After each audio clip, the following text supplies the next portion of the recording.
O'zbekiston Respublikasi Prezidentining respublikaning turizm salohiyatini jadal rivojlantirish hamda mahalliy va xorijiy turistlar sonini yanada oshirishga doir qo'shimcha chora-tadbirlar to'g'risidagi 135-sonli qarorini ijrosini ta'minlash maqsadida bugun mamlakatimizda ko'plab ishlar amalga oshirilmoqda.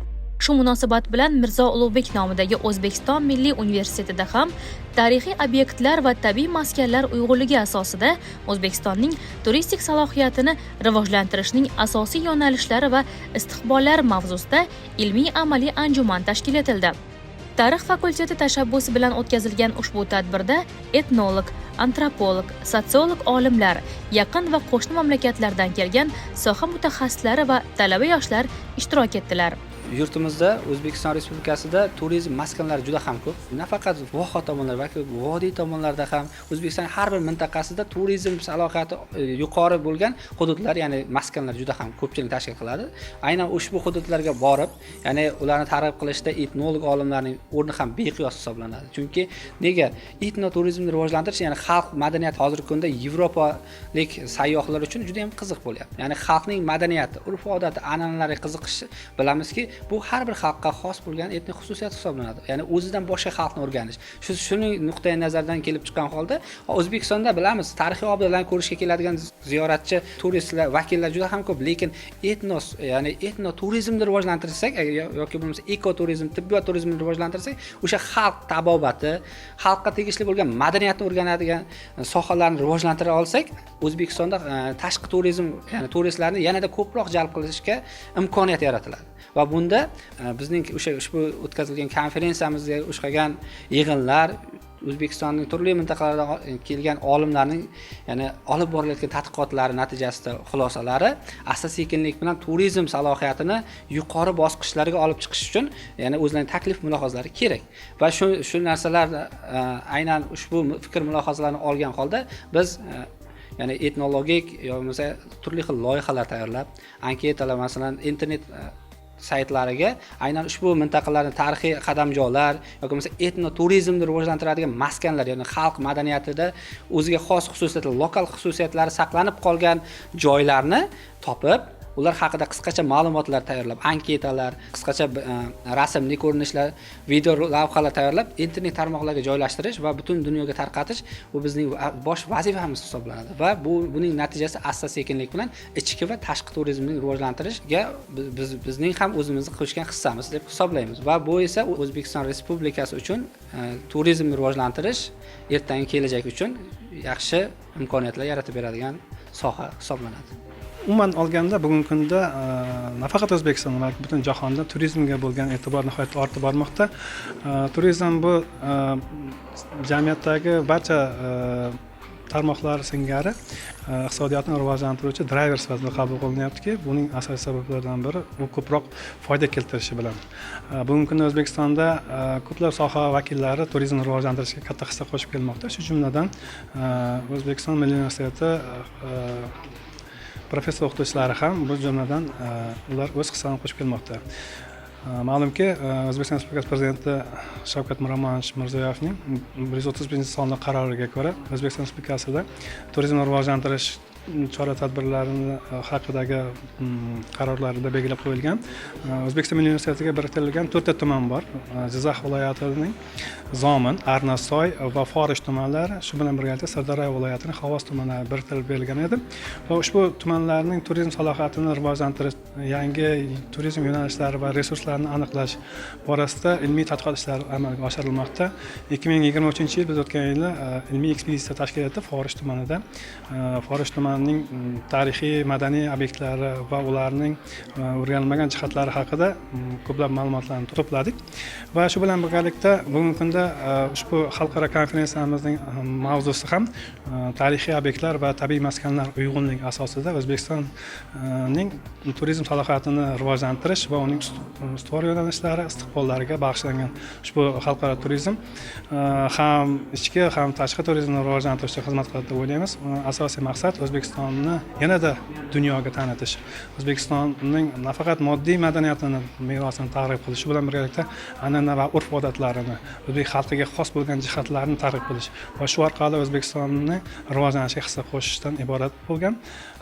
Va shu bilan birgalikda tarixiy etnografik turizm bugungi kunda O'zbekistonda endi rivojlanib kelayotgan yo'nalishlardan biri sifatida aynan shu konferensiyamiz davomida bildirilgan fikr mulohazalar, uni bahs va munozaralar natijasida shu narsa ayon bo'ldiki, bugungi kunda hali O'zbekistonda turizm yo'nalishining juda ham ko'plab yo'nalishlari hali ochilmagan qo'riq sifatida o'z tadqiqotchini kutib turibdi deyishimiz mumkin va bu borada Jizzax viloyati, Jizzax vohasi va respublikamizning boshqa ko'plab viloyatlari va ayniqsa masalan Surxondaryo, Qashqadaryo, Farg'ona vodiysi aynan O'zbekistonning turizm resurslari nihoyatda boy.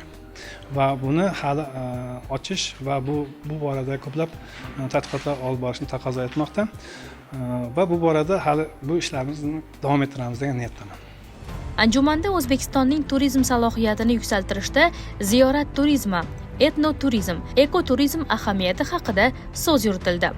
Sayyohlar oqimini oshirish maqsadida qilinayotgan ishlar va bu yo'lda tarixchilarning qo'shayotgan hissasi ham e'tirof etildi.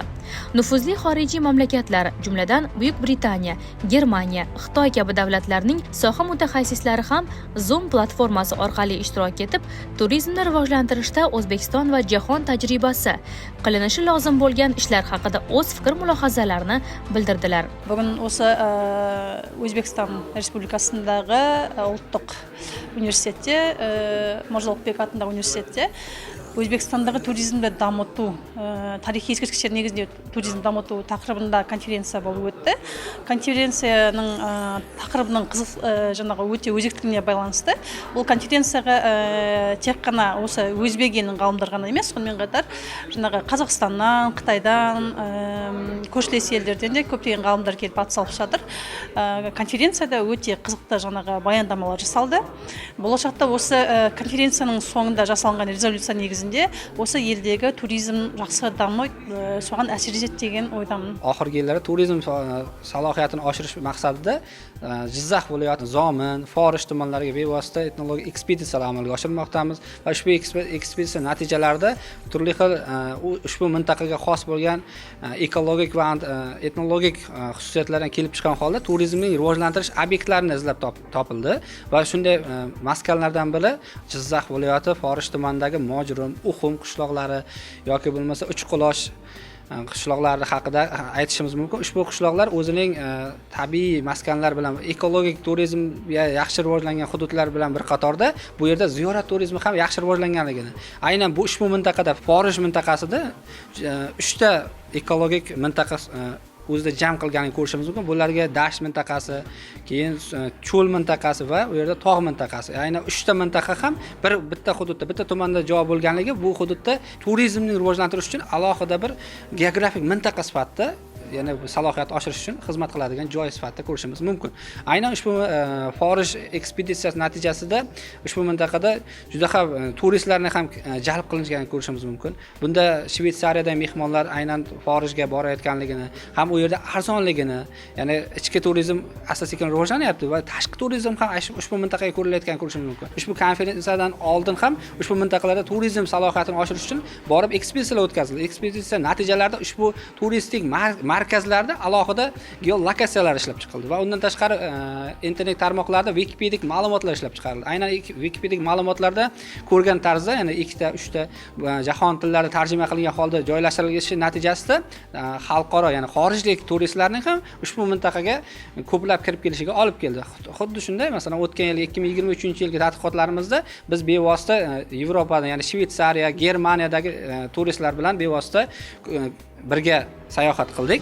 Yurtimizga har yili millionlab sayyohlar tashrif buyurishadi. Ularga xalqimizning boy o'tmishi, urf-odati, milliy madaniyati, turmush tarzi ayniqsa qiziq. Shu o'rinda ta'kidlash lozimki, turizmni rivojlantirish iqtisodiy jihatdan taraqqiy etishning vositasi hamdir. Mamlakatimizni yuqori salohiyatli turizm maskaniga aylantirishda bu kabi konferensiyalarning o'rni beqiyos. Biz esa ushbu xayrli ishda jonbozlik ko'rsatayotgan soha mutaxassislariga omad tilaymiz.